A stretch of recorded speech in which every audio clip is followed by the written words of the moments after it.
This is Vinny D, and I'm back with another freaking fantastic video. How we doing? Today, I can't think of what I want to talk about, but I know I want to make a video. So what I'm gonna do is talk about a book that I just read. I'm currently still reading it, but the concept around the book has been on my mind, and I've been looking for ways to implement this even more into my life to create more leverage on myself so that I can get more done, be more productive, achieve bigger goals, achieve my goals quicker, and just live a more freaking fulfilling life, man. So the book I recently read, well, first off, preempt. So I've been listening to Earl Nightingale's The Strangest Secret like a lot over the last 4 months, and I will say, definitely changed my life. I've been making more money than I've ever made. I've hit goals that I've been trying to hit since I was like 20 years old. I've been doing consistent 10K months, and yeah, it's pretty cool. I'm in the best shape of my life. Just like little things. Still have a lot of problems, but that's okay. The problems are just space to create great solutions and improve our lives, right? Something like that. I don't know. Just telling myself that or something. So the book, though. So I've been listening to This Strangest Secret, and he always talks about like there's like some author. I can't even remember what he says, but in exactly what he says inside of the video. But what he talks about is this concept of like success is the progressive realization of a worthy ideal, which is super interesting when you think about it, because it's like most of the time for most of us, and maybe you're like me, but for a long time success was kind of this like abstract thing, right? It's like, I just want to be successful, I want to be rich and famous and have like 9 girlfriends and like, I don't know, whatever success is, I don't know, that's what I want. And so anyways, success is the progressive realization towards a worthy ideal. So basically, the moment that you set your sails on something that is worthy, and what is worthy? It's like something that is notable, something that's noble, something that is admirable or worthwhile. Something that like once you get there, it's like, yeah, like this would make my life. The way I thought about it, I was like, what would be like a worthy ideal for me? Like, what's something that like if I accomplished it, it would make my life inherently better. And so whatever, set my sights, hit goals, whatever. Now, success is a progressive realization of a worthy ideal. Now he talks about this whole book where he's like, I don't even think it's the right book, but it's like Man's Search for Something. And I thought it was Man's Search for Meaning. I was in a bookstore the other day and I saw this book, Man's Search for Meaning by Viktor E. Frankl. And I'm like, oh man, that's the book that, this recording talks about. I don't think it is, but I grabbed the book and bought it anyways. And so, little context. So this book is written by this guy who is like a psychiatrist, like a psychologist, and like a guy who studies the human mind.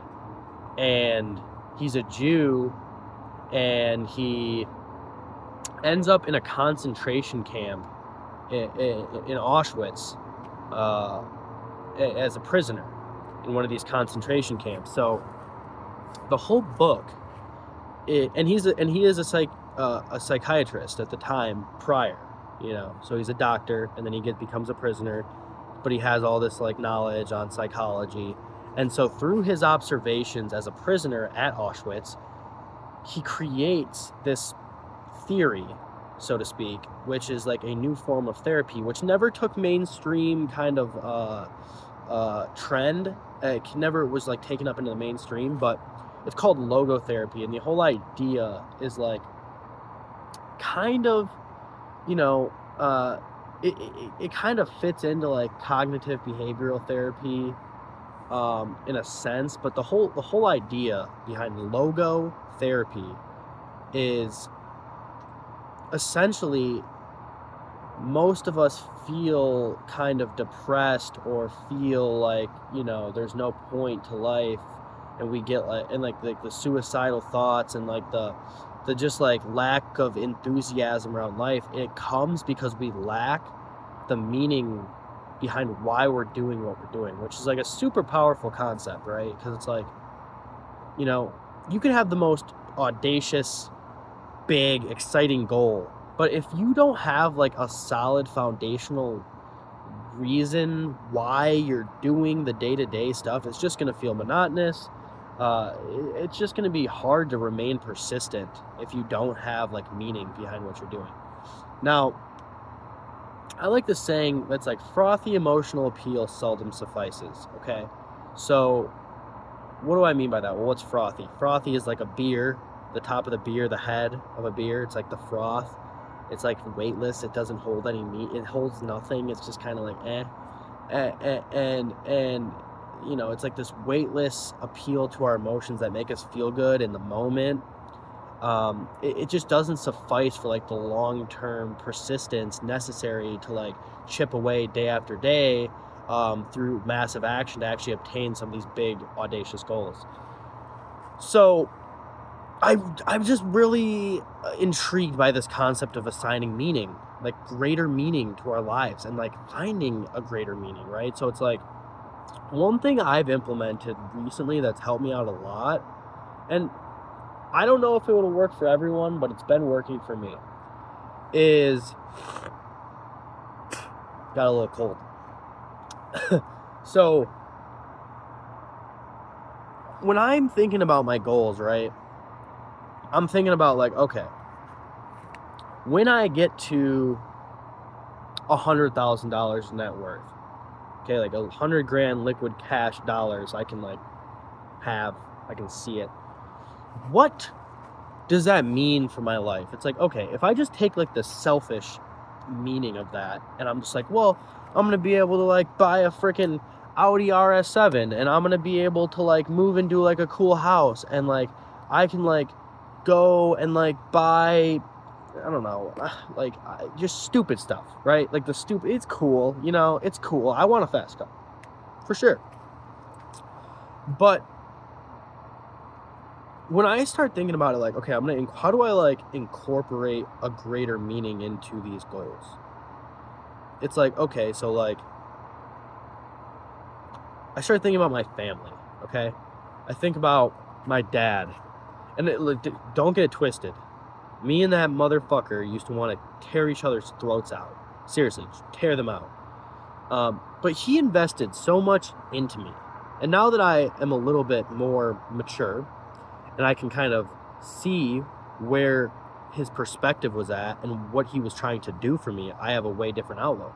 So now I have a great relationship with the guy, right? So now the way I see it is like, dude, this guy invested like so much of his life force, his time, his money, his energy into like making sure that I was successful in my life. It's like, I kind of owe it. Now, boom, I have meaning. It's like, okay, so I'm going to achieve this goal because I want to do this for him. It's like, imagine, what if I could just like, my dad's getting ready to retire, you know what I mean? And he's well off, okay? He's all right. He's fine. But I was talking to him on the phone the other day, and he's like, yeah, like, he's 63. He's like, I want to retire soon, but like, he's kind of stuck because like, he makes really good money, but like, he wants to be done, but like, he doesn't know if his assets are going to be enough financial independence for him to be able to like not work and have enough money. And I get my train rolling here in my mind. I'm like, well, what if I was able to like send you money on a monthly basis? You know what I mean? Like what would that feel like? Well, how would I feel? And then I start asking myself these questions. This is where it gets more into like the visualization and like positive future visualization stuff. But I start imagining like, okay, like, what would it feel like if I could just like send him a check every month and like take care of the guy who like got me to the point where I'm like able to like be successful in life? Like, that would be pretty freaking awesome. Okay. Then I start thinking about like my girlfriend and like her family, and I'm like, dude, how cool would it be to just like provide financially for them? That'd be pretty freaking cool. You know what I mean? And it's like, my girlfriend, she like she has like some tooth issues that are like really messed up, and they're like pretty expensive. And I'm like, how cool would it be if we could just like go pay cash and be like, fix this, and like it's done, and she just never has to worry about it again. And then this is even crazier. I've been thinking about my cat, bro. My cat. I just got this Bengal cat. I mean, absolutely gorgeous man. I love him. And right now I'm in an apartment. It's like, you know, it's a nice apartment, you know, it's nice, the nicest place I ever lived in. But I'm like, how cool would it be if I was able to like just dedicate a whole room to like building a cat wall and kingdom for him, because he's just like so amazing and I love him so much. Like, and I start like creating meaning around this goal of like making more money. Okay. And I'm like, I can see it. I'm like, okay, this is awesome. This is awesome. It's like there's like this weird thing where it's like the more I like create meaning around the goal and like what it's going to look like when the goal happens, the more I am able to overcome these old limiting beliefs and fears and things of that nature, of that negative nature, so to speak, where I'm just like taking the step and doing the thing, and like the results are just getting better and better and better and better and better, where I'm like, well, and not only that, but I'm able to like kind of get that sixth sense that Napoleon Hill talks about in Think and Grow Rich, where it's like, I can see opportunities I couldn't see before and figure out ways to capitalize on them that I would have never thought of before. And it's just like a higher realm of creativity. I don't know. Hey, listen, I'm just explaining my experience. I know this stuff probably sounds crazy. But you know what I mean? It's like creating meaning. And so anyways, going back to the book, he talks about in the book, the first half of the book, he's going through this whole recollection of being a prisoner in Auschwitz. And,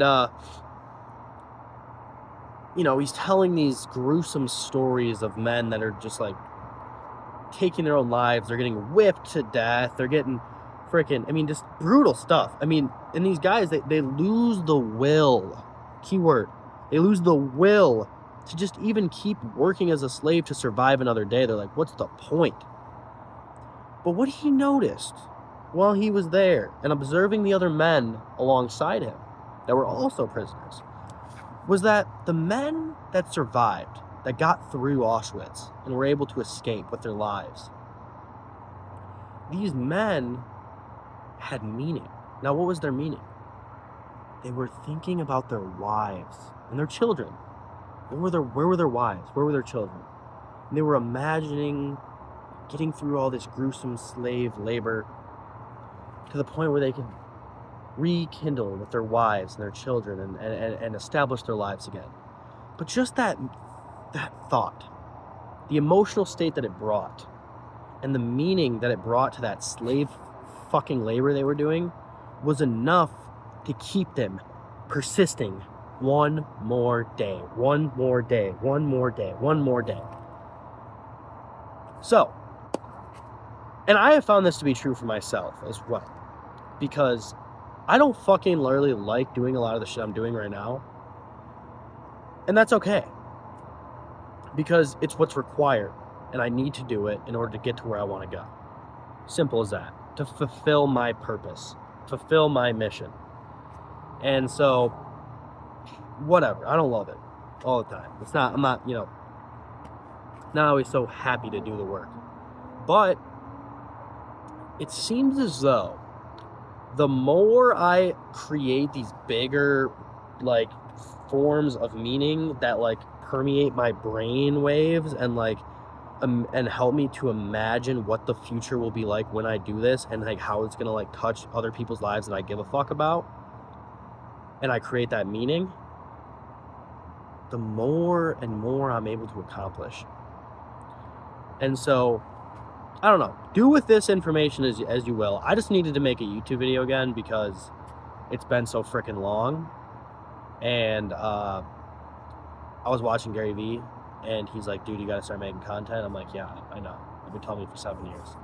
So, yeah. So, Benny D, back with another video. Hope you loved it. See you on the freaking next one. Boom.